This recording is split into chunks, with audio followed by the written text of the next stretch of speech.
প্রথমে মহান রব্বুল আলামিনের কাছে হাজার শুকরিয়া। আমরা যারা রাত্রে ঘুম পড়েছিলাম তাদের মধ্যে থেকে যারা ঘুম থেকে উঠতে পেরেছি, এই আমাদের মধ্য থেকে অনেকেই ঘুমের মধ্যেই এই পৃথিবীর মায়া ছেড়ে চলে গেছে। আর তারপরে বলতে হবে, যারা আমরা সকালবেলা মুসলমান হয়ে নামাজ আদায় করতে পেরেছি তারা অনেক সৌভাগ্যবান। ধর্ম কি? ধর্ম হলো আমরা ইহকাল ও পরকালের জন্য মনে প্রাণে যে সত্যকে ধারণ করি আর সেটা ধারণ করে আমরা কাজ করি, বিশ্বাস করি, সেটাই ধর্ম।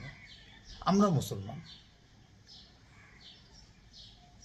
সৃষ্টিকর্তা নানাভাবে এই পৃথিবীতে তার অস্তিত্বকে দেখিয়ে দিয়েছেন, আর সেই অস্তিত্বকে বিশ্বাস করার নামই হলো ধর্ম।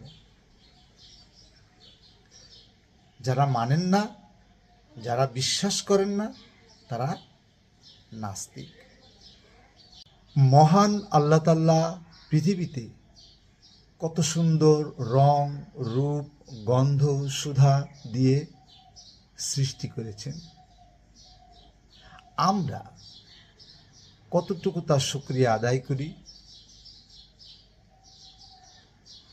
আমরা তার সৃষ্টিকে স্বীকার করব, তার দেখানো পথ অবলম্বন করে আমরা তাকে প্রার্থনা করব। তিনি আমাদের প্রার্থনায় সন্তুষ্টি লাভ করবেন এবং পরকালের জন্য প্রত্যেকটা মানুষকে একটা সুন্দর জায়গার ব্যবস্থা করে রেখেছেন।